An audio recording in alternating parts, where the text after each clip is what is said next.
മാന്യ പ്രേക്ഷകർക്ക് സ്വാഗതം. സ്ട്രെയിറ്റ് ലൈനിൽ ഇന്നത്തെ അതിഥി ശ്രീ ആര്യാടൻ ഷൗക്കത്താണ്. അദ്ദേഹത്തിന് ഒരു മുഖവരിയുടെ കാര്യമില്ല. ദേശീയ അന്തർദേശീയ അവാർഡുകൾ നേടിയ ഫിലിം മേക്കർ, ഫിലിം പ്രൊഡ്യൂസർ, ഒപ്പം തന്നെ തദ്ദേശ രാഷ്ട്രീയത്തിൽ നിന്ന് സംസ്ഥാന കോൺഗ്രസ് രാഷ്ട്രീയത്തിൽ പ്രവർത്തിക്കുന്ന ശ്രീ ആര്യാടൻ ഷൗക്കത്ത് കേരള രാഷ്ട്രീയത്തിൽ ചെറുപ്പക്കാരിൽ വളരെ വ്യത്യസ്തമായ മുഖം കാഴ്ചവെക്കുന്ന ആളാണ്. പഞ്ചായത്ത് പ്രസിഡന്റായിരിക്കെ നിലമ്പൂർ പഞ്ചായത്തിൽ വലിയ മാറ്റങ്ങളും വികസനവും കൊണ്ടുവന്നതിൻ്റെ പേരിൽ കേരളത്തിലെ ഏറ്റവും നല്ല പഞ്ചായത്തായി നിലമ്പൂർ തിരഞ്ഞെടുക്കപ്പെട്ടു. പിന്നീട് നിലമ്പൂർ മുനിസിപ്പാലിറ്റി ആയപ്പോഴും അതിൻ്റെ മുനിസിപ്പൽ ചെയർമാനായി മാറുന്നതും ശ്രീ ആര്യാടൻ ഷൗക്കത്താണ്. പാഠം ഒന്ന്, ഒരു വിലാപം, വിലാപങ്ങൾക്കപ്പുറം, ദൈവനാമത്തിൽ തുടങ്ങിയ ഒരുപാട് അവാർഡുകൾ വാരിക്കൂട്ടിയ 3 ചിത്രങ്ങളിലും ഏറ്റവും മികച്ച തിരക്കഥാകൃത്തിനുള്ള സംസ്ഥാന അവാർഡ് നേടിയത് ആര്യാടൻ ഷൗക്കത്താണ്. ഇങ്ങനെ ഒരുപാട് കാര്യങ്ങൾ അദ്ദേഹത്തെക്കുറിച്ച് പറയാനുണ്ടാവും. ഇതിലൊക്കെ അപ്പുറം തികഞ്ഞ മതേതരവാദിയായ, മതേതരത്വത്തിനു വേണ്ടി ഏറ്റവും ശക്തമായ പോർമുഖം തെളിയിക്കുന്ന ഒരു വ്യക്തിത്വം എന്ന നിലയിലായിരിക്കും ഒരുപക്ഷെ ചരിത്രത്തിൽ അല്ലെങ്കിൽ കേരളത്തിൻ്റെ രാഷ്ട്രീയ പൊതു പ്രവർത്തന രംഗത്ത് ആര്യാടൻ ഷൗക്കത്തിൻ്റെ സ്ഥാനം. ആര്യാടൻ ഷൗക്കത്ത് ഇവിടെ ഹൃദയം തുറന്ന് സംസാരിക്കുമെന്ന് പ്രതീക്ഷിക്കുന്നു. അദ്ദേഹത്തിന് സ്വാഗതം. താങ്കൾ എഴുതിയ ഒരു പുസ്തകം പ്രസിദ്ധീകൃതമാവുകയാണ്, താങ്കളുടെ പേരിലുള്ള നിലമ്പൂർ ഒരു പരീക്ഷണം. ഒരുപക്ഷെ ഈ പറഞ്ഞിട്ടുള്ള ഒരുപാട് വിഷയങ്ങൾ ഇതിൽ വന്നിട്ടുണ്ടാവും. താങ്കളുടെ 3 സിനിമകൾ പരിശോധിച്ചാൽ അതെല്ലാം നിലമ്പൂർ എന്ന പഞ്ചായത്തും അല്ലെങ്കിൽ ആ ഗ്രാമപ്രദേശങ്ങളെ ചുറ്റിപ്പറ്റി ഒരുപക്ഷെ യാഥാസ്ഥികത്തിൻ്റെ പേരിൽ വിദ്യാഭ്യാസത്തിന് പോകാൻ കഴിയാത്ത മുസ്ലിം പെൺകുട്ടികളുടെ കഥ, ഗുജറാത്ത് വർഗീയ കലാപത്തിൻ്റെ പുറത്ത് അവിടെ നിന്ന് വരുന്ന കേരളത്തിലെത്തുന്ന ഒരാളുടെ കഥ, അതുപോലെ തന്നെ ദൈവനാമത്തിലും ഈ പറഞ്ഞ പോലെയുള്ള ബാബറി മസ്ജിദിൻ്റെയൊക്കെ പശ്ചാത്തലത്തിൽ ഒരു തീവ്രവാദിയാവുന്ന ഒരാളെ തിരിച്ചു കൊണ്ടുവരാൻ ഭാര്യ കുടുംബവും നടത്തുന്ന കഥ. ഇങ്ങനെ ഒരുപാട് സാമൂഹിക പരിഷ്കരണവും സാമൂഹിക പ്രതിബദ്ധതയും ലക്ഷ്യം വെച്ചുള്ള ഇതാണ് താങ്കളുടെ സിനിമകൾ. അങ്ങനെ ഒരു ഫിലിം മേക്കർ പിന്നെ എന്തുകൊണ്ട് രാഷ്ട്രീയത്തിൽ വന്നു? ഈ സിനിമയും രാഷ്ട്രീയവും താങ്കൾ എങ്ങനെ കമ്പയർ ചെയ്യുന്നു, എങ്ങനെ താരതമ്യപ്പെടുത്തുന്നു? എനിക്ക് സിനിമ ചെയ്യാനുള്ള അതിൻ്റെ കഥയും അതിൻ്റെ പരിസരവും എനിക്ക് ലഭിക്കുന്നത് എൻ്റെ സാമൂഹ്യ പ്രവർത്തനത്തിൽ നിന്നാണ്. മാത്രമല്ല സിനിമ എപ്പോഴും നമുക്ക് ജനങ്ങളുമായി സംവദിക്കാൻ മാത്രമേ പറ്റൂ. പക്ഷേ രാഷ്ട്രീയമെന്ന് പറയുന്നത് യാഥാർത്ഥ്യമാണ്. ഈ സിനിമയിലൂടെ നമ്മൾ കാണിക്കുന്ന കാര്യങ്ങൾക്ക് അതിന് പരിഹാരം കൂടി കണ്ടെത്തുക എന്ന ഒരു വലിയ ചുമതല കൂടിയാണ് ഞാൻ രാഷ്ട്രീയത്തിലൂടെ നിർവഹിക്കുന്നത്. അതുകൊണ്ട് എൻ്റെ രാഷ്ട്രീയവും സിനിമയാണ്, എൻ്റെ സാമൂഹ്യ പ്രവർത്തനവും എൻ്റെ സിനിമയും തമ്മിൽ വേറിട്ട് നിൽക്കുന്നില്ല. രണ്ടും അതുകൊണ്ടാണ് ഞാൻ ഒരുമിച്ച് കൊണ്ടുപോകാൻ വേണ്ടി ശ്രമിക്കുന്നത്. ഈ നിലമ്പൂർ ഒരു പരീക്ഷണം എന്നുള്ള പുസ്തകത്തിലും ഇതൊക്കെ തന്നെയാണോ പറഞ്ഞിട്ടുള്ളത്? അത് പ്രകാശനം ചെയ്യുകയാണല്ലോ. പ്രകാശനം ചെയ്യുന്നു. അത് നമ്മുടെ നിലമ്പൂരിൽ കഴിഞ്ഞ 10 വർഷമായി ചെയ്ത കുറേ കാര്യങ്ങളെക്കുറിച്ച് പഠിക്കാൻ നിരവധി ആളുകൾ വന്നിട്ടുണ്ട്. നമ്മുടെ കൊറിയൻ അവരുടെ ഒഫീഷ്യൽ ചാനലായ KBS അടക്കം വന്ന് കുറേ കാര്യങ്ങൾ പരിശോധിക്കുകയും പഠിക്കുകയും ചെയ്തിട്ടുണ്ട്. അതേപോലെ തന്നെ ഹാർവാർഡ് യൂണിവേഴ്സിറ്റിയിൽ നിന്ന് യുനെസ്കോ വഴി അത് പഠിക്കാൻ വഴി യൂണിസെഫ് വഴി പഠിക്കാനുള്ള പല ശ്രമങ്ങളും അതിൻ്റെ കാര്യങ്ങളൊക്കെ ചെയ്തിട്ടുണ്ട്. മാത്രമല്ല കേരളത്തിലെ 2 സീനിയറായിട്ടുള്ള ജേർണലിസ്റ്റുകൾ, നമ്മൾ ജേക്കബ് ജോർജ് അതേപോലെ തന്നെ ജോസ് കറിയ, ഇവർ 2 പേരും നിലമ്പൂരിനെക്കുറിച്ച് വന്ന് കേട്ടപ്പോൾ പല പരിപാടികളിലും അവർ പങ്കെടുത്തിട്ടുണ്ട്. അവർക്ക് ഈ പരിപാടികളിൽ പങ്കെടുത്ത വിവരങ്ങൾ മാത്രം പോരാ, നിലമ്പൂരിനെ ശരിക്കും യഥാർത്ഥത്തിൽ മുഴുവനായി കാണണം എന്ന് പറഞ്ഞ് അവിടെ വന്ന് ദിവസങ്ങളോളം താമസിച്ച് നിലമ്പൂരിലെ ഈ പദ്ധതികളെക്കുറിച്ച് പഠിച്ച് അവരെഴുതിയ പുസ്തകമാണ് നിലമ്പൂർ ഒരു പരീക്ഷണം, ഒരു ജനപക്ഷ വികസനത്തിൻ്റെ ഒരു നേർക്കാഴ്ച എന്ന് പറയുന്ന പുസ്തകം. അതാണ് മുഖ്യമന്ത്രി റിലീസ് ചെയ്യുന്നത്. താങ്കൾ സിനിമയെക്കുറിച്ച് പറഞ്ഞപ്പോൾ അതിൽ ഈ മുസ്ലിം പെൺകുട്ടികളുടെ വിദ്യാഭ്യാസം, താങ്കൾ അതേക്കുറിച്ച് സിനിമ എടുത്ത് ഒരുപാട് കഴിഞ്ഞിട്ടാണ് മലാല പാകിസ്ഥാനിൽ മുസ്ലിം പെൺകുട്ടികളുടെ വിദ്യാഭ്യാസത്തിന് വേണ്ടി പോരാടി വെടിയേറ്റ് ഇപ്പോൾ നോബൽ സമ്മാനം വരെ നേടുന്ന അവസ്ഥയിലെത്തിയിരിക്കുന്നു. അതുപോലെ തന്നെ 15 വയസ്സ് തികയുന്നതിന് മുമ്പ് താങ്കളുടെ ഗ്രാമത്തിൽ നിന്നുള്ള പെൺകുട്ടികളെ, മുസ്ലിം പെൺകുട്ടികളെ വിവാഹം കഴിച്ചയക്കുന്നു. അതിനെതിരെ താങ്കൾ ഒരു പോരാട്ടം നടത്തി താങ്കളുടെ നേതൃത്വത്തിൽ. ഇപ്പോൾ അത് എവിടെ എത്തി നിൽക്കുന്നു ഇങ്ങനെയുള്ള പ്രവർത്തനങ്ങളൊക്കെ? ഇതിൻ്റെ ഒരു കാര്യം എന്ന് വെച്ചാൽ, ഞാനിപ്പോൾ പാടമൊന്നൊരു വിലാപം എന്ന സിനിമ എടുത്ത് അത് ആദ്യമായി കൊണ്ടുപോകുന്നത് ബംഗ്ലാദേശ് ഇൻ്റർനാഷണൽ ഫിലിം ഫെസ്റ്റിവലാണ്, ഡാക്കയിൽ. അവിടെ നിന്ന് മികച്ച സിനിമകൾ അവാർഡ് അതിന് കിട്ടി. ഞാനായിരുന്നു സിനിമയുടെ കൂടെ പോയിരുന്നത്. അവിടെ വെച്ച് ഈ സിനിമ കാണിച്ചപ്പോൾ ഞാൻ പലരോടും പറഞ്ഞു, ഇത് ഞങ്ങൾ കിഴക്കൻ ഏറനാട്ടിലെ അല്ലെങ്കിൽ കേരളത്തിലെ മലപ്പുറം ജില്ലയിലെ മുസ്ലിം പെൺകുട്ടികളുടെ ഒരു കഥയാണ് എന്ന് പറഞ്ഞപ്പോൾ ഈ സിനിമ കണ്ടിട്ട് മീര ജാസ്മിൻ്റെ ഓരോ പ്രതികരണങ്ങൾക്ക്, ശക്തിയായ പ്രതികരണങ്ങൾക്ക് കൈയടിക്കുന്നത് പർദ്ദയിട്ട കുറേ സിനിമ കാണാൻ വന്ന ബംഗ്ലാദേശിലെ സ്ത്രീകളാണ്. അത് കഴിഞ്ഞ് ഞാൻ കഴിഞ്ഞിറങ്ങിയപ്പോൾ അവരെന്നോട് പറഞ്ഞു, ഇത് നിങ്ങളുടെ നാട്ടിലെ കഥ മാത്രമല്ല, ഇത് ഞങ്ങളുടെ നാട്ടിലെയും കഥയാണ്, ബംഗ്ലാദേശിലെ കഥയാണ്, ബംഗ്ലാദേശിലും കഥ ഇത് തന്നെയാണ്. അപ്പോൾ അതുകൊണ്ടാണ് ഞാൻ പറഞ്ഞത്, ഇത് ഈ സിനിമ പാടമൊന്നൊരു വിലാപം ഏറനാട്ടിലൊരു മുസ്ലിം സ്ത്രീയുടെ മാത്രം കഥയല്ല. മലാല യൂസഫിനെ പോലെ പിന്നെ ഈ പ്രതികരിക്കേണ്ട കുറേ ആളുകൾ പ്രതികരിക്കുന്നുണ്ടാവും, പലതും വെളിച്ചത്ത് വരുന്നു, പല ശബ്ദങ്ങളും നമ്മൾ കേൾക്കാതെ പോകുന്നു എന്നുള്ളതാണ് അതിൻ്റെ യാഥാർത്ഥ്യം. അതാണ് നേരത്തെ ചോദിച്ച മലാല യൂസഫ് സാഹി പറയുന്നതിന് മുൻപ് തന്നെ നമ്മളിത് പറഞ്ഞു. ഇനിയും കുറേ ആളുകൾ ഇതിന് മുൻപും പറഞ്ഞിട്ടുണ്ടാവാം. ഇപ്പോഴും പല രാജ്യത്തും പല നാടുകളിലും പല പ്രദേശങ്ങളിലും ഇത് നടന്നുകൊണ്ടിരിക്കുകയാണ്.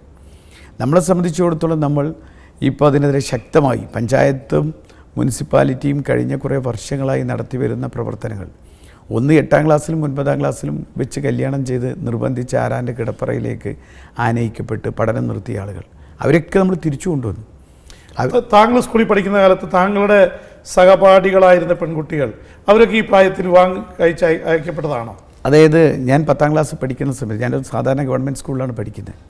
ഞാൻ 10ാം ക്ലാസ് പഠിക്കുന്ന സമയത്ത് എൻ്റെ അനുജത്തി 8ാം ക്ലാസ്സിലുണ്ട്. ഞങ്ങളെന്നും ഒരുമിച്ചാണ് സ്കൂളിലേക്ക് പോകുന്നത്.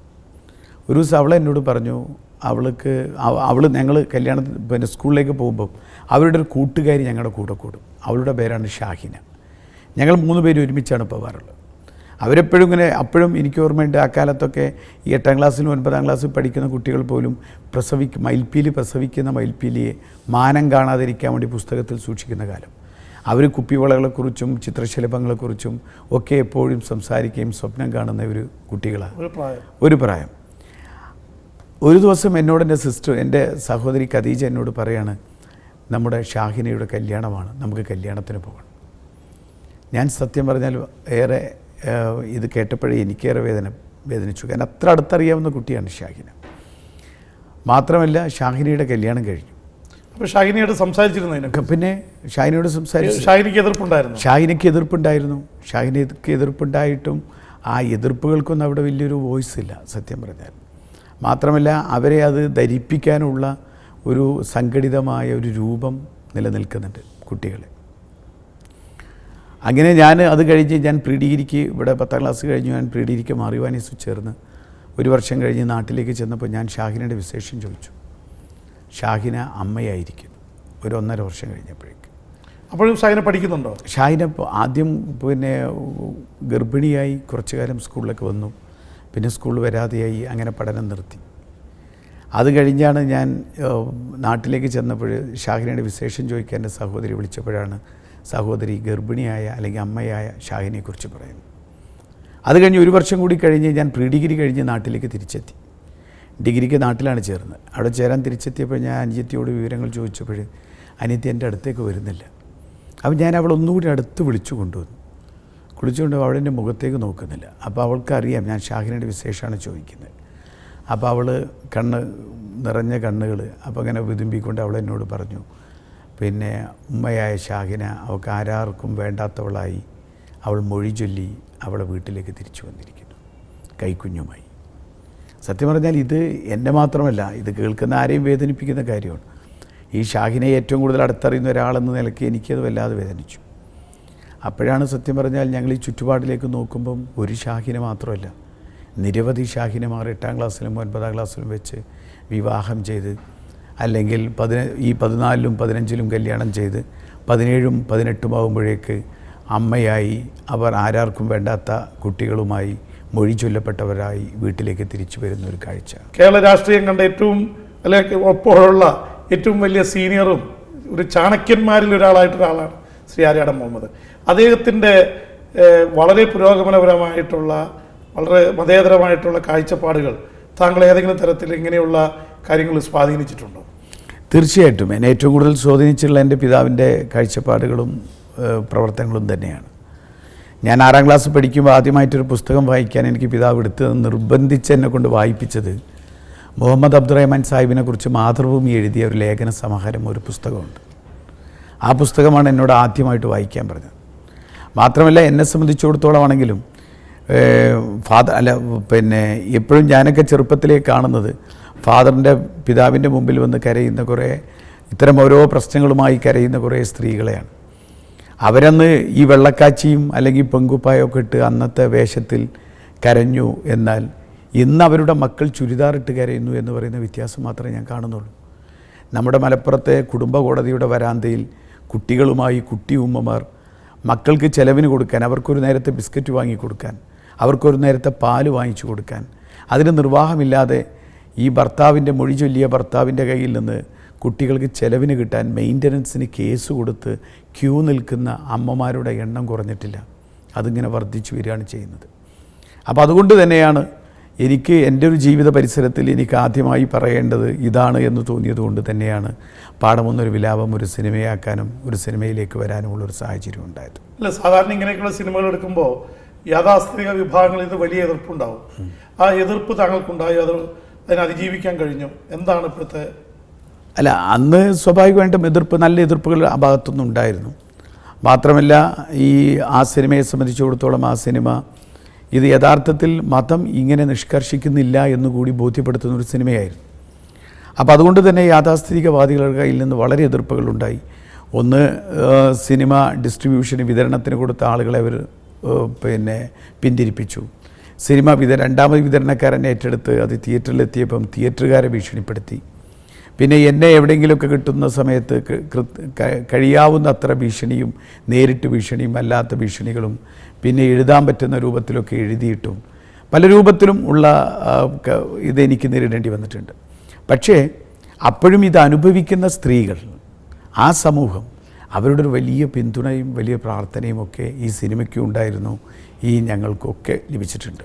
അത് ദേശീയ തലത്തിലും എനിക്ക് തോന്നുന്നു അന്തർദേശീയ തലത്തിലും മാഡ്രിഡ് ഫെസ്റ്റിവലിൽ ഏറ്റവും മികച്ച ഏഷ്യൻ സിനിമയ്ക്കുള്ള അവാർഡ് അത് ഈ സിനിമയ്ക്കല്ലേ കിട്ടി? അതെ, മാഡ്രിഡ് ഫെസ്റ്റിവലിൽ മികച്ച ഏഷ്യൻ സിനിമയ്ക്കുള്ള അവാർഡ്, അതേപോലെ തന്നെ ബംഗ്ലാദേശ് ഇൻ്റർനാഷണൽ ഫിലിം ഫെസ്റ്റിവലിൽ മികച്ച ഏഷ്യൻ സിനിമയ്ക്കുള്ള അവാർഡ്, അതുപോലെ തന്നെ അന്തർദേശീയ ഫെസ്റ്റിവലുകളിൽ 36 ഫെസ്റ്റിവലുകളിൽ ഈ സിനിമ കാണിച്ചു.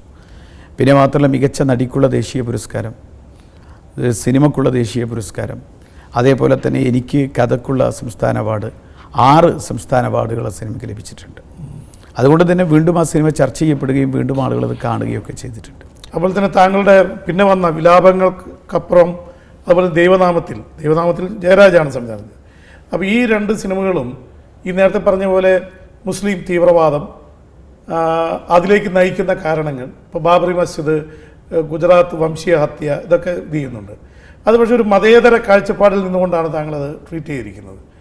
ഈ ഇത് പറഞ്ഞ പോലെ നേരത്തെ നിങ്ങൾക്ക് പരമ്പരാഗതമായുള്ള മുസ്ലിം സമുദായത്തെയും ഇന്ത്യയെയും കുറിച്ചുള്ള ഒരു മതേതര കാഴ്ചപ്പാടിൽ നിന്നുകൊണ്ടാണോ ഈ സിനിമ ചെയ്തിരിക്കുന്നത്? അത് തീർച്ചയായിട്ടും അതുതന്നെയാണ്. മാത്രമല്ല നമ്മുടെ ഏറ്റവും വലിയ പ്രശ്നം ഇന്ന് രാഷ്ട്രീയത്തിലാണെങ്കിലും സമൂഹത്തിലാണെങ്കിലും ഈ മതേതരവാദത്തിനും അതിനു വേണ്ടി സംസാരിക്കുന്നവർക്കുമുള്ള സ്പേസ് കുറഞ്ഞുകൊണ്ടിരിക്കുക. ആർക്കും വേണ്ട, മതേതരവാദികൾ ആർക്കും വേണ്ട. കാരണം മതേതരവാദികൾ എന്ന് പറയുന്നത് അവർ വ്യത്യസ്ത രാഷ്ട്രീയ പ്രസ്ഥാനങ്ങൾ ചിതറിക്കിടക്കുക, അവർക്കൊരു ഏക രൂപമില്ല. മാത്രമല്ല അതൊരു വോട്ട് ബാങ്ക് അല്ല. മതേതരവാദികളെ എതിർക്കുന്ന യാഥാസ്ഥിതികവാദികളും സാമുദായിക സംഘടനകളും ഒക്കെ അവർക്ക് കൃത്യമായ വോട്ട് ബാങ്കുകളുണ്ട്. അതുകൊണ്ട് അവരെയാണ് രാഷ്ട്രീയ പാർട്ടികൾ ഏറ്റവും കൂടുതൽ അവരെ പരിഗണിക്കാനാണ്, അവരെ കൂടുതൽ ഒരുമിച്ച് നിർത്താൻ വേണ്ടിയാണ് ശ്രമിക്കുക. അതുകൊണ്ട് തന്നെ മതേതരവാദികളുടെ സ്പേസ് കുറയാണ്. ഇപ്പം മലബാറിൽ തന്നെ നമുക്കറിയാം മൊയ്തു മൗലവിയും അബ്ദുറഹ്മാൻ സാഹിബും ഒക്കെ കളച്ചിട്ട ഒരു വലിയ പ്രദേശങ്ങൾ, അവിടെ പോലും ഈ പറയുന്ന മതമൗലികതാവാദത്തിൻ്റെ വലിയ കടന്നുകയറ്റങ്ങൾ വന്നുകൊണ്ടിരിക്കുക. അതിനെ പ്രതിരോധിക്കേണ്ട ആളുകൾക്ക് വേണ്ടത്ര പിന്തുണ പലപ്പോഴും ഏത് രാഷ്ട്രീയ പാർട്ടിയിലും കിട്ടുന്നില്ല. അല്ലെങ്കിൽ എന്നത് ഒരു യാഥാർത്ഥ്യം കൂടിയാണ്. അല്ല, ഞാൻ ചോദിക്കുന്നത് അങ്ങനെയൊക്കെ നിൽക്കുമ്പോഴും ആര്യാടൻ മുഹമ്മദിനെ പോലൊരു രാഷ്ട്രീയക്കാരൻ അദ്ദേഹം ഒരുപക്ഷെ മുസ്ലിം ലീഗിൻ്റെ ബാഫിക്ക് തങ്ങളെയും പാണക്കാട് ശിഹാബ് തങ്ങളെ വരെ ചോദ്യം ചെയ്യാൻ ധൈര്യപ്പെട്ടൊരു നേതാവാണ്. അങ്ങനെ ഒരാൾക്ക് ഒരുപക്ഷെ മലപ്പുറത്ത് നിൽക്കാൻ കഴിയില്ല. പക്ഷേ നിരന്തരമായി നിലമ്പൂരിൽ നിന്ന് ജയിക്കുകയും കേരള രാഷ്ട്രീയത്തിൽ സ്വന്തമായൊരു സ്പേസ് ഉണ്ടാക്കുകയും ചെയ്യാൻ ആര്യാടനെ പോലെ ഒരാൾക്ക് കഴിഞ്ഞു. അപ്പോൾ അങ്ങനെ നിലപാടെടുക്കുന്നവർക്കും കേരളത്തിൽ സ്പേസ് ഉണ്ടെന്നല്ലേ അത് കാണിക്കുന്നത്? അല്ല, ഞാൻ പറയട്ടെ, സ്പേസ് എന്ന് പറഞ്ഞാൽ അതിസാഹസികമായിട്ട് അദ്ദേഹം സൃഷ്ടിക്കുന്നൊരു സ്പേസാണ്. അങ്ങനെ ചില വ്യക്തികൾക്ക് ചിലപ്പോൾ അങ്ങനെ അതിസാഹസികമായി അതിനുവേണ്ടി മാത്രം ജീവിക്കുന്ന ഒരാളുകൾക്ക് ചിലപ്പോൾ അങ്ങനെ സ്പേസ് സൃഷ്ടിക്കാൻ കഴിയും. പക്ഷെ പൊതുവായി അതിനൊരു സ്പേസ് തരാൻ മറ്റു എല്ലാ രാഷ്ട്രീയ പ്രസ്ഥാനങ്ങളും പ്രത്യേകമായി ശ്രദ്ധിക്കുന്നില്ല എന്നതാണ് ഞാൻ പറഞ്ഞത്. ഒരു പുതിയ തലമുറയ്ക്ക്, ഒരു പുതിയ സമൂഹത്തിന്, ഒരു പുതിയ കടന്നു വരുന്ന ആളുകൾക്ക് അത്തരമൊരു സ്പേസ് പെട്ടെന്ന് സൃഷ്ടിക്കാൻ കഴിയില്ല. വർഷങ്ങൾ കൊണ്ടുള്ള സാമൂഹ്യ പ്രവർത്തന പാരമ്പര്യം കൊണ്ട് സൃഷ്ടിക്കുന്നൊരു സ്പേസും ഒരു പുതിയ തലമുറക്ക് കൊടുക്കേണ്ട, നമ്മൾ തന്നെ ഉണ്ടാക്കി കൊടുക്കേണ്ട സ്പേസ് വരുന്നില്ല എന്നത് ഞാൻ സൂചിപ്പിച്ചു. അതുപോലെ തന്നെ യാഥാസ്ഥികവാദത്തെ ഇപ്പോൾ നിലമ്പൂരിൽ താങ്കൾ നടത്തിയ പരീക്ഷണങ്ങളിൽ CPM പോലുള്ള ഇടതുപക്ഷ പ്രസ്ഥാനങ്ങളുടെ പിന്തുണ ഇതിന് ലഭിച്ചു. കാരണം അവർ മതേതരത്വം പറയുന്ന പ്രസ്ഥാനങ്ങളാണ്. അതിൻ്റെ ഒരു പ്രധാന കാര്യം എന്ന് വെച്ചാൽ CPMൻ്റെ ചില മലപ്പുറത്ത് ജയിക്കാനുള്ള ചില രാഷ്ട്രീയ കാഴ്ചപ്പാടുകളുണ്ട്. അതിനുവേണ്ടി CPMനെ സംബന്ധിച്ചിടത്തോളം ഞാൻ ഒരു രാഷ്ട്രീയ പാർട്ടി രാഷ്ട്രീയം പറയുകയല്ല, പിന്നെ PDP അബ്ദുൽ നാസർ മദനിയുടെ കൂടെ നിന്ന് വോട്ട് പിടിച്ച CPM ആണുള്ളത്, നമുക്കറിയാം ആ തെരഞ്ഞെടുപ്പിൽ. അപ്പം ജമായത്തെ ഇസ്ലാമിയുമായി സഹകരിക്കാൻ പറ്റുമോ നോക്കുക, SDP-യുമായി സഹകരിക്കാൻ പറ്റുമെങ്കിൽ അത് ചെയ്യുക, അല്ലെങ്കിൽ PDP അബ്ദുൽ നാസർ മദനിയെ കൂടെ നിർത്തിക്കൊണ്ട് വോട്ട് ചോദിക്കുക. അപ്പോൾ CPM എടുക്കുന്നത് മലപ്പുറം ജില്ലയിൽ എങ്ങനെയെങ്കിലുമൊക്കെ വോട്ട് എവിടെ നിന്നൊക്കെ ലഭിക്കാൻ പറ്റുമോ അതൊക്കെ ലഭിക്കുക എന്നൊരു ഉദ്ദേശം തെരഞ്ഞെടുപ്പ് രാഷ്ട്രീയ തന്ത്രം എന്നതിനേക്കാൾ അപ്പുറത്ത് ഒരു മതേതര രാഷ്ട്രീയ കാഴ്ചപ്പാട് മുൻനിർത്തിക്കൊണ്ട് ഒരു രാഷ്ട്രീയ പ്രവർത്തനം മലപ്പുറത്ത് CPM നടത്തുന്നില്ല എന്ന അഭിപ്രായമാണ് എനിക്കുള്ളത്. ആർക്കും വേണ്ടാത്ത ഒരു സർക്കാർ സ്കൂള് താങ്കൾ ഏറ്റെടുത്ത് വലിയ മികച്ച കെട്ടിടമാക്കി ബ്രിട്ടനിൽ നിന്ന് വരെ അധ്യാപകരെ കൊണ്ടുവന്ന് പഠിപ്പിച്ച ഒരു കഥ കേട്ടിട്ടുണ്ട്, ഒരു സംഭവം. അത് എന്താണ് ആ സംഭവം യഥാർത്ഥത്തിൽ? അല്ല, അത് ആർക്കും വേണ്ടാത്ത സ്കൂളെന്ന് പറഞ്ഞാൽ സർക്കാർ സ്കൂളൊക്കെ നമുക്കറിയാം. ഒരു കാലത്ത് സർക്കാർ സ്കൂളുകളായിരുന്നു നമ്മളൊക്കെ എല്ലാവരും. ഞാനൊക്കെ സർക്കാർ സ്കൂളിൽ പഠിച്ച ആളാണ്, എൻ്റെ പിതാവും അവിടെ പഠിച്ച ആളാണ്. പക്ഷേ അത് കഴിഞ്ഞപ്പോൾ ഈ CBSE അതേപോലെ അൺഎയ്ഡഡ് സ്കൂളുകളൊക്കെ വലിയത് കൂണുപോലെ മുളച്ചു പൊങ്ങിയപ്പോൾ ഒരു ഇംഗ്ലീഷ് മീഡിയം സംവിധാനത്തിലേക്ക് മൊത്തം നമ്മുടെ മധ്യവർഗ സമൂഹം അടക്കം മാറിയപ്പോൾ സർക്കാർ സ്കൂളുകൾ പൂർണ്ണമായി അവഗണിക്കപ്പെട്ടു. അങ്ങനെ അവഗണിക്കപ്പെട്ടപ്പോൾ ഏറ്റവും കൂടുതൽ തിക്തഫലം അനുഭവിച്ച സ്കൂളും കൂടിയായിരുന്നു ഞങ്ങളുടെ സ്കൂൾ. വളരെ മോശം, നിലമ്പൂർ ഗവൺമെൻറ് മാനവേദൻ സ്കൂൾ. അപ്പോൾ അത് വളരെ മോശം റിസൾട്ട്, ബാക്കി കാര്യങ്ങളൊക്കെ വളരെ മോശം, വളരെ താഴേക്ക് പോയി. ആളുകൾ പോലും കുട്ടികളെ അങ്ങോട്ട് പറഞ്ഞു വിടാത്തൊരവസ്ഥയുണ്ടായിരുന്നു. ആ സമയത്താണ് നമ്മൾ പ്രാദേശിക തദ്ദേശ സ്വയംഭരണ സ്ഥാപനങ്ങൾക്ക് ഈ പറയുന്ന വിദ്യാഭ്യാസ രംഗത്ത് ഇടപെടാനുള്ള ഒരവസരം ലഭിക്കുന്നത്. അങ്ങനെ നിലമ്പൂർ നഗരസഭ അത് കൃത്യമായിട്ട് ഉപയോഗിച്ചു. അവിടെ സർക്കാർ സംവിധാനത്തിലുള്ള ഈ അപര്യാപ്തതകളെ, പോരായ്മകളെ എങ്ങനെ പരിഹരിക്കാമെന്ന് താഴെത്തട്ടിലുള്ള പ്യൂൺ മുതൽ സർക്കാരിൻ്റെ വിദ്യാഭ്യാസ സെക്രട്ടറി വരെ ഒരു മേശയ്ക്ക് ചുറ്റുമിരുന്നു കൊണ്ട് ഒരു വലിയ ആലോചന നടത്തിയതിൻ്റെ ഫലമായിട്ടാണ് ഒരു വലിയ കർമ്മ പദ്ധതി നമുക്ക് രൂപരേഖ ഉണ്ടാക്കാൻ കഴിഞ്ഞത്. അതാണ് സദ്ഗമയ പദ്ധതി. ആ സദ്ഗമയ പദ്ധതി നിലമ്പൂരിന് മാത്രമല്ല, അതിനെ ചുവട് പിടിച്ചുകൊണ്ട് 56 നിയോജകമണ്ഡലങ്ങളിൽ ഇന്ന് ഈ പദ്ധതി നടപ്പിലാക്കി വരുന്നുണ്ട്. അതിൽ തുടക്കം നിലമ്പൂരിൽ നിന്നാണ്. അതിലെ ഒരു പ്രധാനമായിട്ടുള്ളൊരു കാര്യം, ഇപ്പം നമ്മുടെ കുട്ടികൾക്കൊക്കെ ഇംഗ്ലീഷിൽ മാർക്കുണ്ട്, പക്ഷേ പരീക്ഷ എഴുതിയാൽ മാർക്ക് കിട്ടും, പക്ഷേ ഒരു ഇംഗ്ലീഷ് സംസാരിക്കാൻ കഴിയില്ല. അഥവാ അവർ ഇംഗ്ലീഷ് സംസാരിക്കാൻ വേണ്ടി ശ്രമിച്ചാൽ അധ്യാപകർ തന്നെ അവിടെ ഗ്രാമാറ്റിക്കൽ മിസ്റ്റേക്ക് കണ്ടുപിടിക്കാനും ഇങ്ങനെ ഈസും വോസും ഒക്കെ നോക്കി ഈ അവരെ തെറ്റ് കണ്ടുപിടിക്കാനും ശ്രമിക്കുന്നൊരവസ്ഥയാണ് ഉണ്ടായിരുന്നത്. ആ ഒരവസ്ഥയിലാണ് നമ്മൾ ഇംഗ്ലീഷ് എന്ന് പറയുന്ന സംസാരിക്കുന്ന ഒരു കമ്മ്യൂണിക്കേറ്റീവ് ഇംഗ്ലീഷ് ഭാഷ നമുക്ക് അത്യാവശ്യമാണ്. കാരണം കേരളത്തിലെ ഏറ്റവും കൂടുതൽ ആളുകൾ വിദേശങ്ങളിൽ ജോലി ചെയ്യുന്നവരാണ്, നല്ല സ്കിൽ നമുക്കുണ്ട്. പക്ഷേ ഈ ഭാഷയും കൂടി കമ്മ്യൂണിക്കേറ്റ് ചെയ്യാനുള്ള ഒരു ഭാഷയും കൂടി ലഭ്യമായാൽ വളരെയധികം സാധ്യതയുണ്ട് എന്ന് മനസ്സിലാക്കിയത് കൊണ്ട് തന്നെ കമ്മ്യൂണിക്കേറ്റീവ് ഇംഗ്ലീഷ് വളരെ ഫോക്കസ് ഏരിയയായി നമ്മൾ തീരുമാനിച്ചു. അപ്പോൾ ഇതിനെന്ത് ചെയ്യുമെന്ന് വലിയ ആലോചനയുണ്ടായി. അപ്പോൾ ഇങ്ങനെ നമ്മുടെ ശിവശങ്കർ, നമ്മുടെ IAS നമ്മുടെ ശിവശങ്കർ, അദ്ദേഹം വിദ്യാഭ്യാസ ഡയറക്ടറുടെ സെക്രട്ടറി ആയിരുന്നു. അദ്ദേഹത്തിൻ്റെ ഒരു നിർദ്ദേശം നമുക്ക് വിദേശത്തുനിന്ന് കൊണ്ടുവന്നാലോ. അപ്പോൾ ഞാനും അതിനെ സപ്പോർട്ട് ചെയ്തു. അപ്പോൾ എങ്ങനെ കൊണ്ടുവരും വിദേശത്തുനിന്ന് എങ്ങനെ നമുക്ക് നേറ്റീവ് ഇംഗ്ലീഷ് സ്പീക്കേഴ്സിനെ തന്നെ കൊണ്ടുവന്ന് നമ്മളെങ്ങനെ നിലമ്പൂരിൽ കുട്ടികൾക്ക് പഠിപ്പിക്കും? അങ്ങനെയാണ് നമ്മൾ ഒരു പുതിയ ആളെ കണ്ടെത്തുകയും അദ്ദേഹം വഴി നമ്മുടെ സിന്ന എന്ന് പറയുന്ന ഒരു ട്രാവൽ ഏജൻറ്റിനെ കണ്ടെത്തുകയും അദ്ദേഹം വഴി വാണ്ടേഴ്സ് ലിസ്റ്റ് എന്ന് പറയുന്ന മാഗസിനിൽ, ലണ്ടനിലെ ലീഡിംഗ് ടൂറിസം മാഗസിനിൽ നമ്മളൊരു പരസ്യം കൊടുക്കുകയും ചെയ്തു.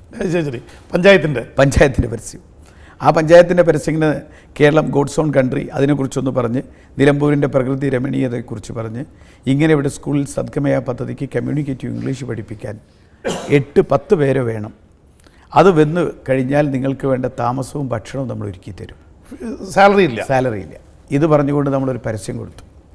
പരസ്യം കൊടുത്തത് ഭയങ്കരമായിട്ട് ക്ലിക്കായി. 220 അപേക്ഷകളാണ് വന്നത്. അവസാനം ഈ 220 അപേക്ഷകളിൽ നിന്ന് നമുക്കൊരു 10 പേരെ സെലക്ട് ചെയ്യാൻ നമ്മുടെ വിദ്യാഭ്യാസ സെക്രട്ടറി ശിവശങ്കർ അന്ന് ലണ്ടനിൽ പോയി അവിടെ ഇൻ്റർവ്യൂ നടത്തിയിട്ടാണ് 10 പേരെ സെലക്ട് ചെയ്തത്. പിന്നെ ഇത് ഭയങ്കര ഹിറ്റായി മാത്രമല്ല, ഇവർ വന്നവർക്ക് അവർക്ക് വിസ 6 മാസത്തേക്കേ ഉള്ളൂ. പക്ഷേ 5 മാസമാണ് നമുക്ക് ക്ലാസ്. അവർ ഈ സെപ്റ്റംബറിൽ അവർ വരും. സെപ്റ്റംബറിൽ വന്നാൽ ജനുവരി കഴിയുന്നതോടുകൂടെ ഫെബ്രുവരി തുടങ്ങുമ്പോൾ പരീക്ഷയാവുന്നതിന് മുൻപ് അവർ പോകും.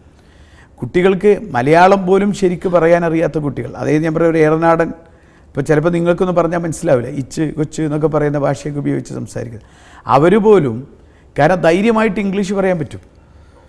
അത് ബ്രിട്ടീഷ് ആക്സെൻറ്റോട് കൂടി അവർ സംസാരിക്കുന്ന ഒരു. അല്ല, അങ്ങനെ പഠിച്ച കുട്ടികൾ ഇതിപ്പോൾ എത്ര വർഷം ഉണ്ടാവും? ഇതിപ്പോൾ 4 വർഷം.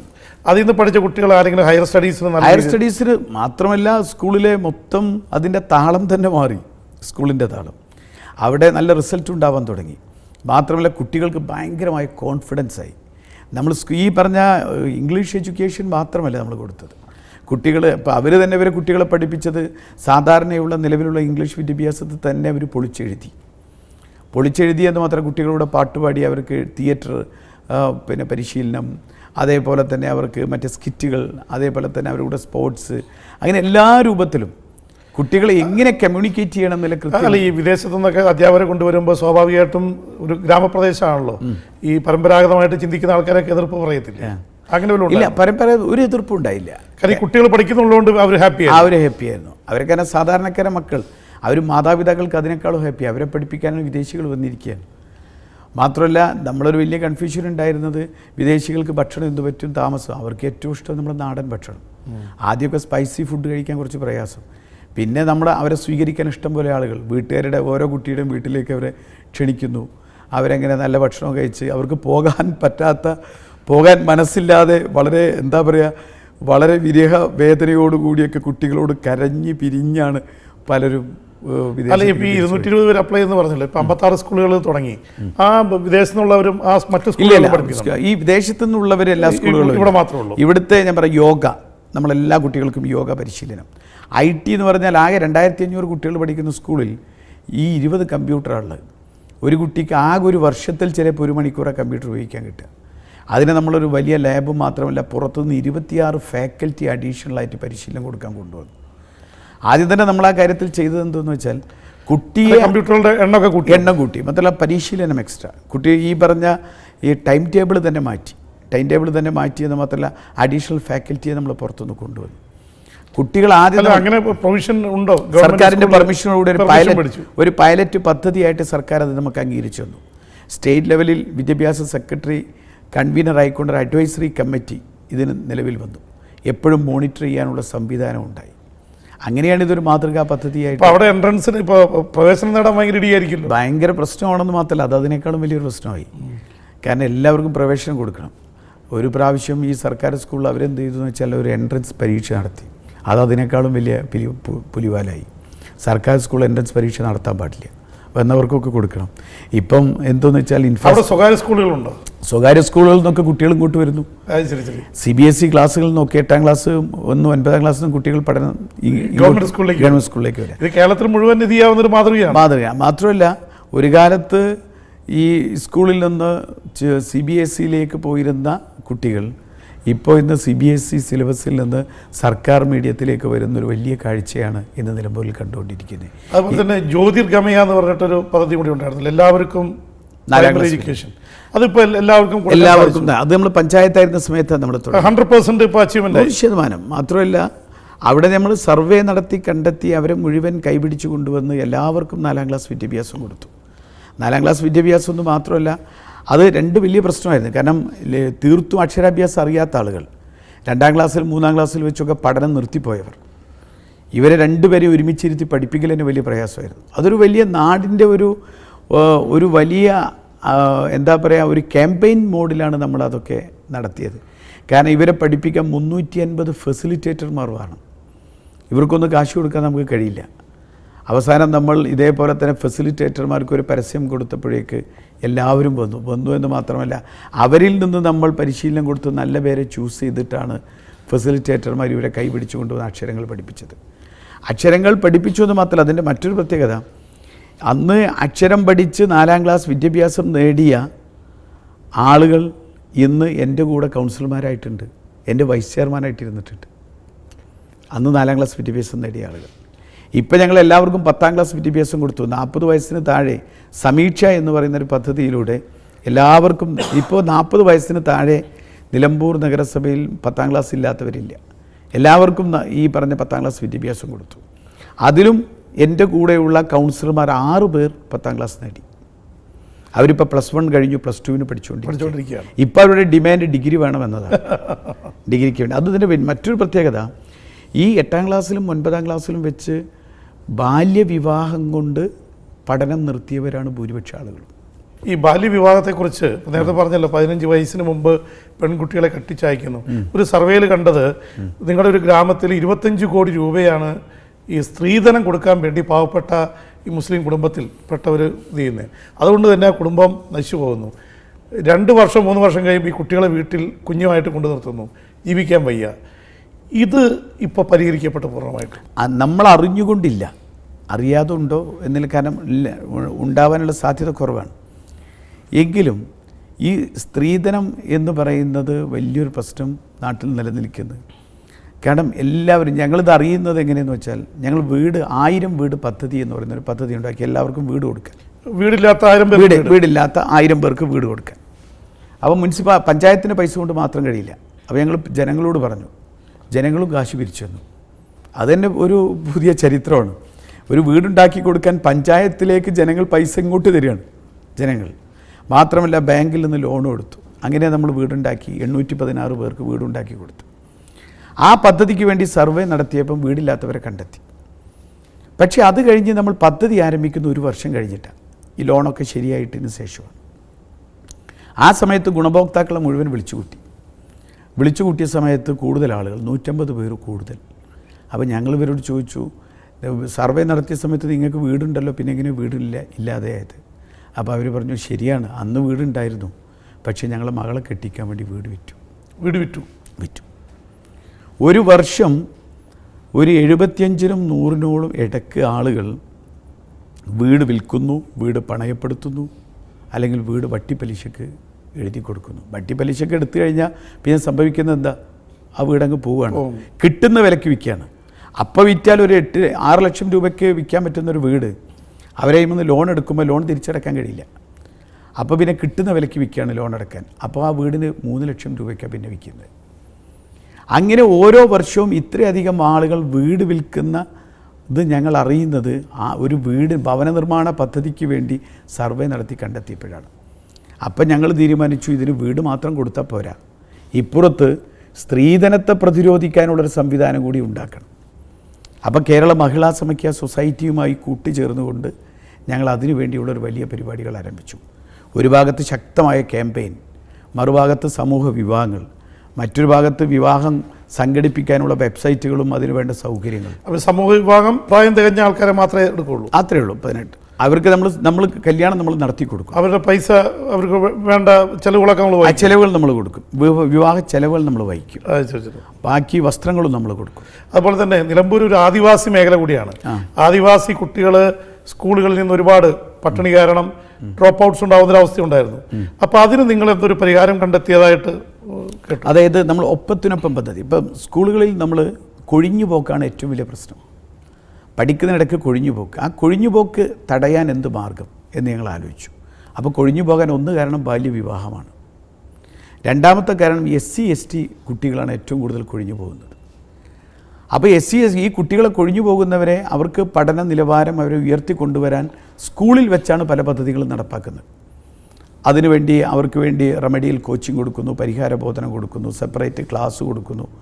അപ്പം ഞങ്ങൾ ആലോചിച്ചു അതൊന്നുമല്ല വേണ്ടത്. എവിടെയാണോ ഇതിൻ്റെ പ്രശ്നം അത് പരിഹരിക്കുക. ബാല്യവിവാഹത്തിൻ്റെ പ്രശ്നം പരിഹരിക്കാൻ പദ്ധതി ഉണ്ടാക്കി, അതിനുവേണ്ട സംവിധാനം ഉണ്ടാക്കി. ഇപ്പുറത്ത് SC/ST വിഭാഗത്തിനെ കൊഴിഞ്ഞുപോക്ക് തടയാൻ SC/ST വിഭാഗം താമസിക്കുന്ന കോളനികളിൽ, സെറ്റിൽമെൻറ്റുകളിൽ ഞങ്ങൾ അവിടെ ചെന്ന് അവിടുത്തെ പ്രശ്നങ്ങൾ പഠിച്ച് അതിന് പരിഹാരം ഉണ്ടാക്കാനുള്ള സംവിധാനം ഉണ്ടാക്കി. എന്തായിരുന്നു പരിഹാരം കണ്ടെത്തി? ആ പരിഹാരം, അത് പദ്ധതിക്ക് ഞങ്ങൾ പേരിട്ടത് ഒപ്പത്തിനൊപ്പം എന്നാണ്. ഇവരെ കൂടെ ഒപ്പത്തിനൊപ്പം എത്തിക്കാൻ. ഒന്നിവിടെ അടിസ്ഥാന പ്രശ്നം ദാരിദ്ര്യമാണ്. രാവിലെ കുട്ടികൾ ബ്രേക്ക്ഫാസ്റ്റ് കഴിക്കാതെ കട്ടൻ ചായ കഴിച്ചാണ് കുട്ടികൾ സ്കൂളിൽ വരുന്നത്. വിശക്കും. അപ്പോൾ ഞങ്ങൾ ആദ്യം സൗജന്യമായി പ്രാതൽ കൊടുത്തു എല്ലാവർക്കും. എത്ര കുട്ടികൾ വരും? ഒരു 535 കുട്ടികളുണ്ട്. ആദിവാസികളും SC വിഭാഗത്തിലും എല്ലാ കോളനികളിലും. ഇപ്പോൾ അവർക്ക് കോളനി കൊണ്ടുപോയി കമ്മ്യൂണിറ്റി കിച്ചണാണ്, ഒരു കോളനിയിൽ നിന്നുണ്ടാക്കും. എന്നിട്ട് അവരെല്ലാ കോളനിയിലും അവരെത്തിക്കും. ആ കമ്മ്യൂണിറ്റി കിച്ചൺ അവർക്കും ജോലിയായി. അതുകൊണ്ട് അവരും ഇതേപോലെ പണം നഗരസഭ കൊടുക്കുകയാണ്. അപ്പോൾ ഇവർ രാവിലെ 8 മണിക്ക് മുൻപേ ബ്രേക്ക്ഫാസ്റ്റ് എത്തിക്കണം എല്ലായിടത്തും. കമ്മ്യൂണിറ്റി കിച്ചൺ വഴി ഉണ്ടാക്കി അവരെല്ലാവർക്കും ബ്രേക്ക്ഫാസ്റ്റ് എത്തിച്ച് 8 മണിക്ക് തന്നെ കുട്ടികൾ പ്രാതൽ കഴിച്ചാണ് കുട്ടികൾ ഇപ്പോൾ സ്കൂളിലേക്ക് വരുന്നത്. അതുകൊണ്ട് ഒരു പരിധിവരെ ആ പ്രശ്നം പരിഹരിച്ചു. സ്കൂളിൽ വരുന്നു. മാത്രമല്ല, സ്കൂളിൽ വന്നാൽ മാത്രം പോരാ, ഇവർക്ക് സപ്പോർട്ടീവ് എഡ്യൂക്കേഷൻ കൊടുക്കണം. ഇവർക്ക് സംശയമുള്ളത് പറഞ്ഞു കൊടുക്കാൻ ആളില്ല, ഹോംവർക്ക് ചെയ്യാൻ അറിയില്ല, അടിസ്ഥാന ശേഷി ഇവർ ആർജിച്ചിട്ടില്ല. അപ്പം ഞങ്ങൾ എന്ത് ചെയ്തു? എല്ലാ കോളനികളിലും അവിടെ റിസോഴ്സ് സെൻ്ററുകൾ ഉണ്ടാക്കി. 19 കോളനിയിലും റിസോഴ്സ് സെൻ്റർ ഉണ്ടാക്കി, പഠന കേന്ദ്രങ്ങൾ. ആ 19 കോളനിയിലും ഒരു ടീച്ചറെ നിയമിച്ചു. ആ ടീച്ചർ രാവിലെ 8 മണിക്കെത്തും, ബ്രേക്ക്ഫാസ്റ്റ് കൊടുക്കും, കുട്ടികളെ പഠിപ്പിക്കും, സ്കൂളിലേക്ക് പറഞ്ഞയക്കും. കുട്ടികൾ സ്കൂളിൽ നിന്ന് വന്നാൽ വീണ്ടും ടീച്ചറെത്തും, ടീച്ചർ കുട്ടികളെ പഠിപ്പിക്കും. ഇപ്പോൾ വളരെ നന്നായി കൊഴിഞ്ഞുപോക്ക് പൂർണ്ണമായും തടഞ്ഞു. മുഴുവൻ SC/ST കുട്ടികളും സ്കൂളിൽ. ആ കുട്ടികൾ ഇന്ന് SSLC പാസ്സായി, +2 പാസ്സായി, ഡിഗ്രി വരെ എത്തി നിൽക്കുന്നു നമ്മുടെ SC/ST വിഭാഗത്തിൽ. ഈ പ്രവർത്തനങ്ങളാണോ താങ്കൾക്ക് കേരളത്തിലെ ഇപ്പോൾ ഏറ്റവും മികച്ച പഞ്ചായത്തിനുള്ള അവാർഡ് നേടിത്തന്നു? നമുക്ക് അത് മാത്രമല്ല, നമ്മുടെ ഒരു ഇപ്പോൾ നമുക്ക് സംസ്ഥാന ഗവൺമെൻറ്റിൻ്റെ വിദ്യാഭ്യാസ പുരസ്കാരം നമുക്ക് ലഭിച്ചു. അതേപോലെ തന്നെ ആരോഗ്യ പുരസ്കാരം, ഏറ്റവും നല്ല നഗരസഭയ്ക്കുള്ള ആരോഗ്യ പുരസ്കാരം ലഭിച്ചു.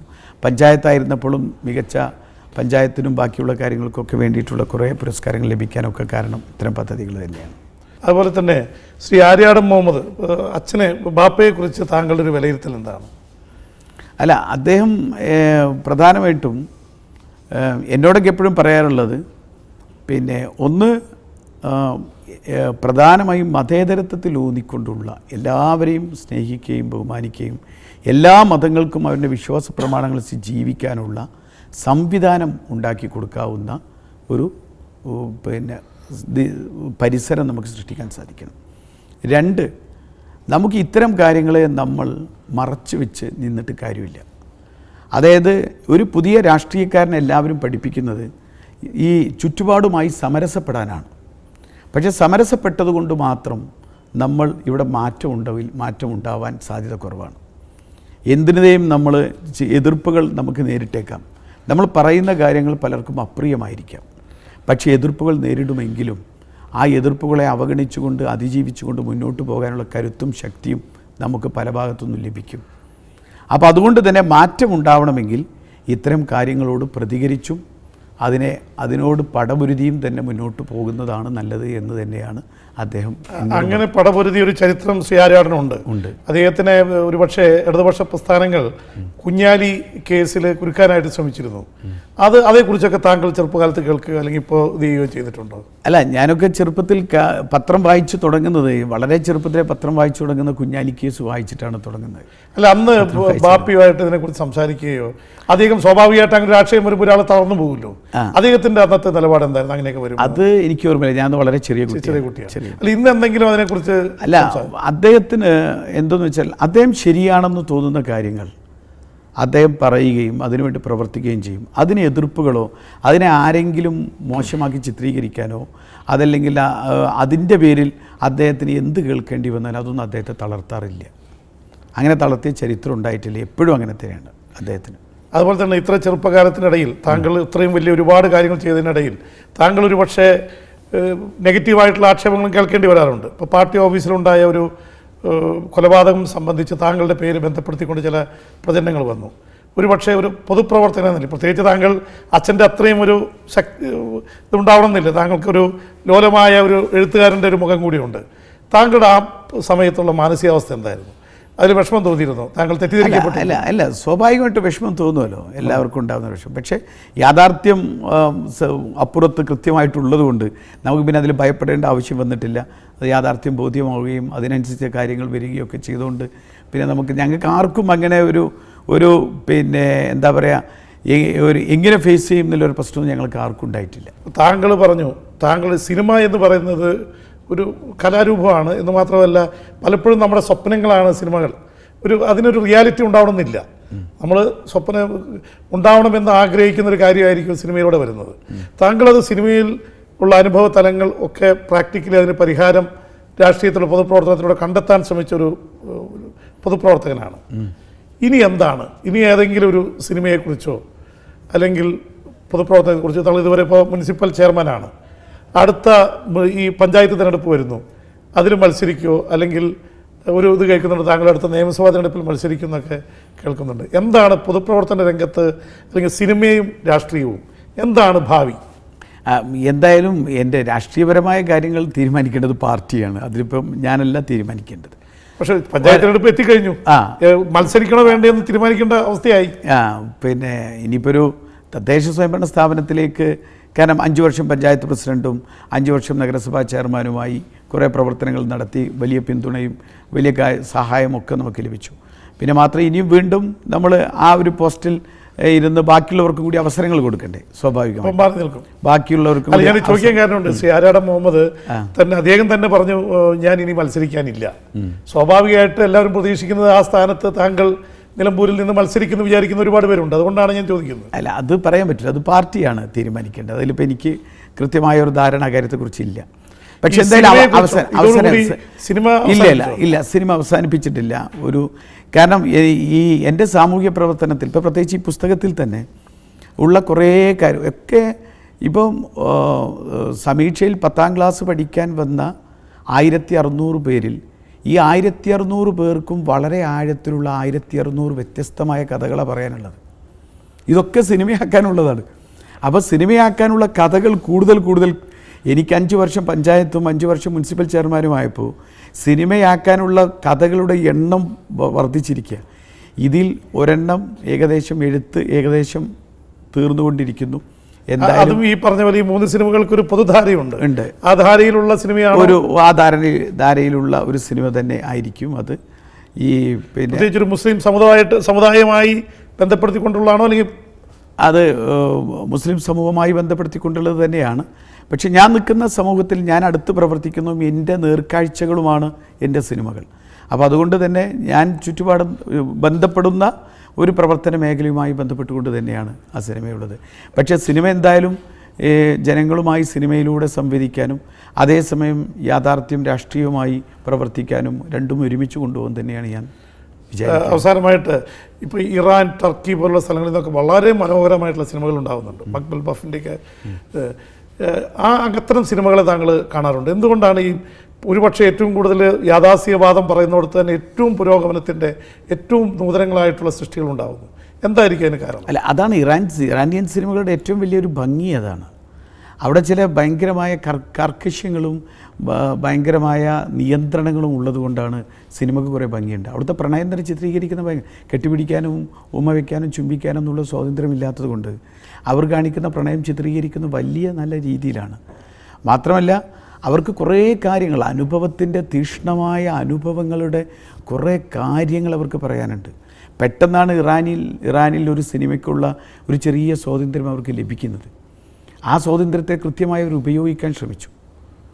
അപ്പോൾ എനിക്ക് തോന്നുന്നു ഇറാനിയൻ സിനിമകളുടെ ഏറ്റവും വലിയ സൗന്ദര്യം എന്ന് പറയുന്നത് ഈ ഒരു നിയന്ത്രണങ്ങൾ കൂടി ഉള്ളത് കൊണ്ട്, തീക്ഷ്ണമായ അനുഭവങ്ങളും അത് പറയാനുള്ള നിയന്ത്രണങ്ങളും കൂടി ഉണ്ടാവുമ്പോൾ ഉണ്ടാവുന്ന ഒരു പുതിയ ചലച്ചിത്ര ആവിഷ്കാര രീതി ഇറാനിയൻ സിനിമകളുണ്ടായി. ഇപ്പോൾ പഞ്ചായത്ത് തിരഞ്ഞെടുപ്പ് വരികയാണ്. 1000 പഞ്ചായത്തുകൾ, 10-15 മുനിസിപ്പാലിറ്റികൾ, 5 കോർപ്പറേഷൻ, 5-6 കോർപ്പറേഷൻ. ഇതൊക്കെ വരുന്നു. എന്താണ് താങ്കൾക്ക് ഇത്ര കാലത്തെ അനുഭവത്തിൽ നിന്ന്, താങ്കൾ KPCC അംഗമാണ്, ആ തലത്തിൽ സംസ്ഥാന തലത്തിൽ രാഷ്ട്രീയക്കാരാണ്, പക്ഷേ താങ്കളുടെ ഫോക്കസ് തദ്ദേശ സ്വയംഭരണത്തിലായിരുന്നു, ഗ്രാസ് റൂട്ട് ലെവൽ രാഷ്ട്രീയത്തിലായിരുന്നു. എന്താണ് താങ്കൾക്കൊരു മെസ്സേജായിട്ട് കേരളത്തിലെ തദ്ദേശ സ്വയംഭരണ സ്ഥാപനങ്ങളിൽ പ്രവർത്തിക്കുന്നവരോട് അല്ലെങ്കിൽ മത്സരരംഗത്ത് ഇറങ്ങാൻ പോകുന്നവരോട് പറയാനുള്ളത് എന്താണ്? തീർച്ചയായും ഒന്ന്, കേരളത്തിൽ മാത്രമല്ല ഇന്ത്യ രാജ്യത്ത് ഈ പറയുന്ന ഗവേണൻസ് നന്നായി നടക്കണമെങ്കിൽ അധികാരം താഴെത്തട്ടിലേക്ക് കൊടുത്തേ പറ്റൂ. കേരളമാണ് ഏറ്റവും വലിയ മാതൃക. കേരളമാണ് 27% മുതൽ 30% വരെ സംസ്ഥാന ബഡ്ജറ്റിൻ്റെ വിഹിതം തദ്ദേശ സ്വയംഭരണ സ്ഥാപനങ്ങൾക്ക് കൊടുത്ത സംസ്ഥാനം. പക്ഷേ കേരളത്തിൽ പോലും പണ്ട് കൊടുത്തതിനപ്പുറത്ത് ഒന്നും പുതുതായിട്ട് ലഭിച്ചിട്ടില്ല. ഇപ്പോഴും പഞ്ചായത്ത് പ്രസിഡന്റുമാരും നഗരസഭാ ചെയർമാന്മാരും എല്ലാ ആഴ്ചയിലും തിരുവനന്തപുരത്തേക്ക് വണ്ടി കയറണം കാര്യങ്ങൾ നടക്കണമെങ്കിൽ. അധികാരം താഴെ തട്ടിലേക്ക് കൊടുത്താൽ മാത്രമേ നമ്മുടെ നാട്ടിൽ പുരോഗമനമുണ്ടാവൂ, വികസനമുണ്ടാവൂ, ക്ഷേമ പ്രവർത്തനങ്ങൾ കുറ്റമറ്റതായി മുന്നോട്ട് കൊണ്ടുപോകാൻ സാധിക്കും. അതാണ് എൻ്റെ അനുഭവത്തിൽ പറയാനുള്ളത്. ഈ അധികാരം ഇപ്പോഴും അത് കേവലം കുറച്ച് കേന്ദ്രത്തിലാണെങ്കിലും മന്ത്രിസഭയിലും അല്ലെങ്കിൽ കേരളത്തിലെ മന്ത്രിസഭയിലും നിൽക്കുന്നതിനേക്കാളും അത് താഴെ തട്ടിലേക്ക് കൊടുക്കുകയും ബാക്കിയുള്ള കാര്യങ്ങൾ ഈ തിരുവനന്തപുരത്തും ഡൽഹിയിലും ചെയ്യുന്ന ഒരവസ്ഥ ഉണ്ടാവണം. അതിനുള്ള ഏറ്റവും നല്ല ഏതൊരു രാഷ്ട്രീയക്കാരനും ഏറ്റവും സാമൂഹ്യ പ്രവർത്തനത്തിൻ്റെ അവന് പഠിക്കാൻ പറ്റിയ ഏറ്റവും നല്ല സ്കൂളാണ് തദ്ദേശ സ്വയംഭരണ സ്ഥാപനം. ഏത് രാഷ്ട്രീയക്കാരനും സമൂഹത്തിലേക്ക് ഇനി മുഖ്യമന്ത്രിയാവണമെങ്കിലും ഇനി ഒരു പുതിയ തലമുറ കടന്നു വരുന്നവരൊക്കെ ഒരു പഞ്ചായത്ത് പ്രസിഡൻ്റായിട്ടോ അല്ലെങ്കിൽ പഞ്ചായത്തിലൂടെയോ അല്ലെങ്കിൽ നഗരസഭയിലൂടെ കടന്നു വരുമ്പോഴാണ് യഥാർത്ഥ ജനങ്ങളുടെ തീക്ഷ്ണമായ അനുഭവങ്ങളും, കാരണം അതിൻ്റെ വേറെ ഒരു മന്ത്രിക്ക് കൂടി ഇല്ലാത്ത പവറാണ് ഒരു പഞ്ചായത്ത് പ്രസിഡൻറ്റിന്. കാരണം ഒന്ന് പ്രശ്നങ്ങൾ നേരിട്ട് മനസ്സിലാക്കുന്നു, ആ പ്രശ്നങ്ങൾക്കനുസരിച്ച് പദ്ധതി നമ്മൾ നിർമ്മിക്കുന്നു, ആ പദ്ധതിക്ക് ആവശ്യമുള്ള വിഭവങ്ങൾ നമ്മൾ ശേഖരിക്കുന്നു, ആ പദ്ധതി നമ്മൾ നടപ്പിലാക്കുന്നു, ആ പദ്ധതി മോണിറ്റർ ചെയ്യുന്നു, ആ പദ്ധതി സോഷ്യൽ ഓഡിറ്റ് നടത്തുന്നു. ശ്രീ ആര്യാടൻ ഷൗക്കത്ത് ഹൃദയം തുറന്ന് സംസാരിക്കുകയായിരുന്നു. ഒരു സിനിമാക്കാരനായും രാഷ്ട്രീയക്കാരനായും ഭാവിയിലും തുടർന്ന് മുന്നോട്ട് പോകും എന്ന് അദ്ദേഹം തുറന്നു പറയുമ്പോൾ സ്വാഭാവികമായിട്ടും സിനിമയിൽ നിന്ന് ഉൾക്കൊള്ളുന്ന ഊർജം അത് സമൂഹത്തിൽ മാറ്റത്തിന് ഉപയോഗിക്കുന്ന ചെറുപ്പക്കാരനായ ഒരു രാഷ്ട്രീയക്കാരൻ്റെ, ഒരു പൊതുപ്രവർത്തകൻ്റെ വാക്കുകളാണ് നമ്മൾ കേട്ടത്. ശ്രീ ആര്യാടൻ ഷൗക്കത്തിന് പ്രത്യേകം നന്ദി.